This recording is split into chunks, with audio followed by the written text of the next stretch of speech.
This week started with the news of the passing of KZN ANC Councillor Sindiso Magaqa after succumbing to a reported politically linked attack about a month ago.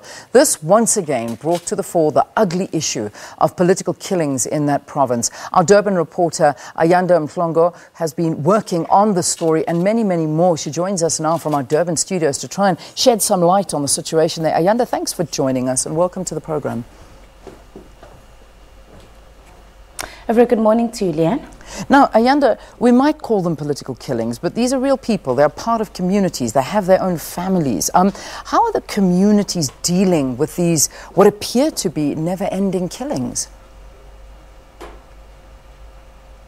Certainly a very difficult situation, Leanne, for the people of KwaZulu-Natal. As you know, that these killings have been taking place across the province. You can't just put them in one particular area. And as you correctly put it, that these are family members, these are brothers, these are mothers, these are sisters, these are parents, these are people who are leaving behind children, these are people who in some instances are the main breadwinners in their families.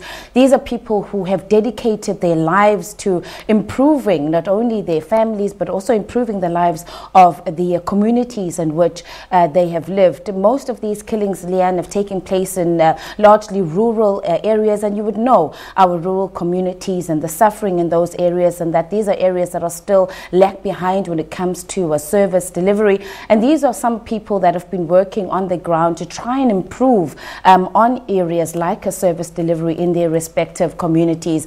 And the loss of a particular councillor, the loss of a party, a member who, as I said, has been working in those communities, does not want. It affects that family financially, but also to the community, it stalls the service delivery. These are people who know their community, who know the issues, who when they go to their council meetings are there as a community liaisons, are there to stand up and fight to their communities, to push for service delivery.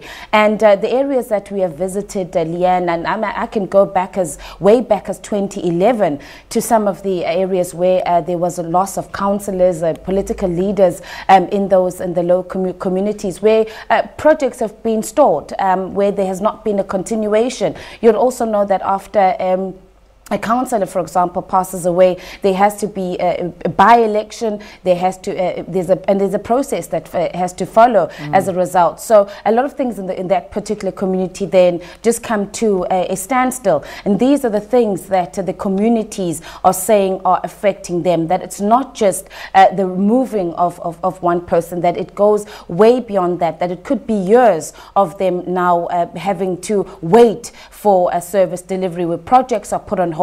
It take many months or many years for a council or whoever then to revisit those projects. And you know, Leanne, for me, this particular week when we visited the home of Sindiso Magaqa the following day after he had died late on Monday night, just seeing the community and the anger and the events that took place outside Sindiso Magaqa's home, where members of his branch, where his neighbors carried placards and started protesting outside. It's something that we've never seen. And I've visited many incidents, and I've visited many families who had lost their loved ones.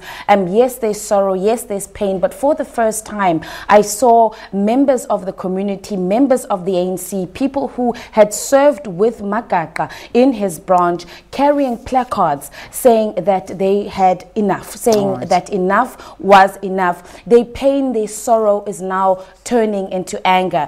Seeing them turn away members or leaders of the ANC, it's a behavior that is not common. It's something that we don't often see amongst ANC members, and even some of the people there, the family. In fact, Sindiso Magaqa's uncle said he understood, as difficult as it was, he understood their anger, he understood their pain. So that for me just really described what the mood is now amongst the people of KwaZulu-Natal, that their pain, their anger is now turning into anger. They want to see action. They want to see something being done. They want to see an end of the scourge. Yeah, Ayanda, I'm going to interrupt you. We've got a lot to get through, so I'm just going to ask you to sort of give us as much time as possible in terms of getting through so many points, because there are so many things happening. Let's quickly move on to Sindiso. There were a lot of rumours or circulating and any response by local ANC leaders to the assertions by EFF leader Julius Malema that before his passing he was actually preparing to jump ship and go to the EFF. Any truth to that?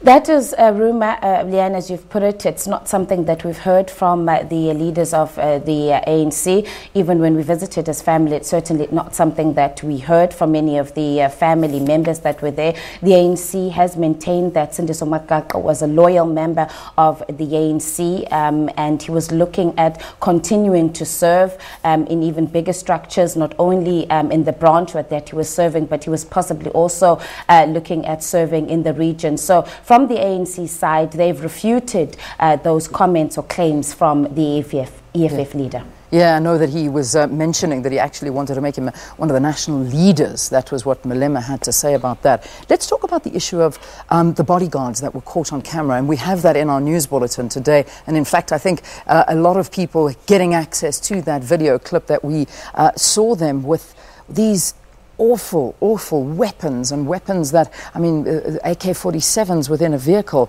and displaying this threatening behavior and violence and dangerous arms. Now, they have reportedly been fired, but what's the story here? What are you reading into this? Well, who are they targeting?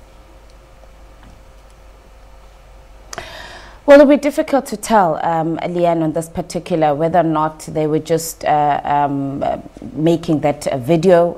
We cannot tell, but it's certainly a video that has shocked, disturbed even the ANC themselves, and they've been quick to respond to it. Firstly, early on in the morning yesterday, they sent out a statement distancing themselves and saying that they needed to be some sort of action, and also then saying that the security company that hired these bodyguards really now needs to look into, and also them carrying these high caliber firearms as well. And as you know, by the afternoon, we had then learned that the Begi Ntuli himself, I beg your pardon, who these bodyguards were protecting, he then has removed them from his security details. So it's something that they've taken action on very quickly. I would presume that as the ANC, possibly law enforcement, would also then further look into it, not just removing them from his security detail, but also just to look into what are the things that they were talking about. They mentioned that they were going to kill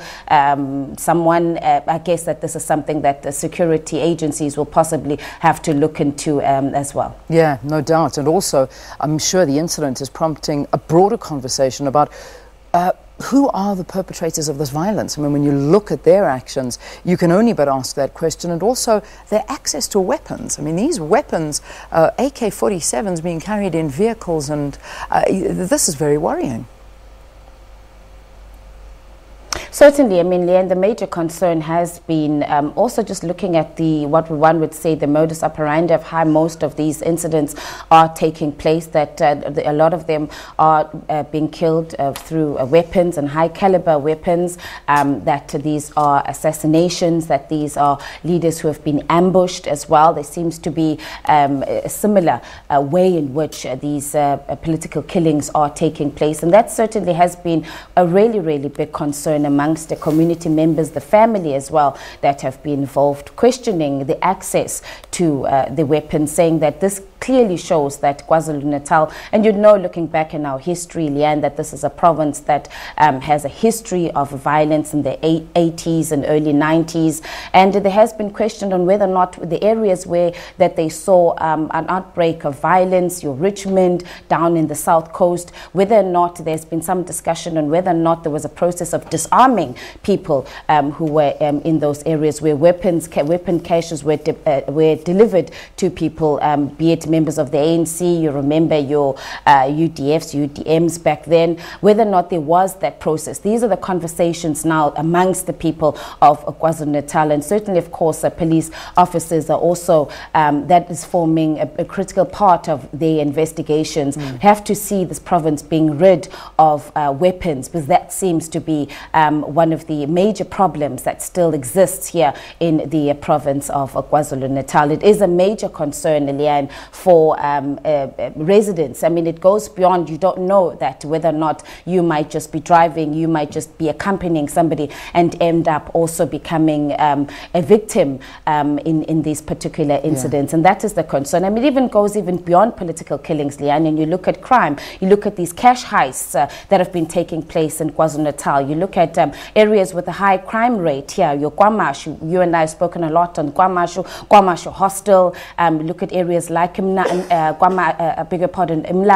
you look at Inanda, townships in Durban, and also townships outside of Durban that are notorious for crime, and we often see incidents of robberies and gangs, all heavily armed, and these are the major concern amongst the people of this province, that there's certainly a number of weapons that are out and in the wrong hands. Very worrying. And also this issue, and Ayanda, unfortunately we have to leave it there, but the issue of a well-known hijacking ringleader known as Chili's as well. We saw him being buried on Wednesday, and the subsequent threat of killings of civilians to mark his passing. I mean, that is just, it's insane, and this is worrying. And again, another thing for the people of KwaZulu-Natal and Umlazi to watch their backs for.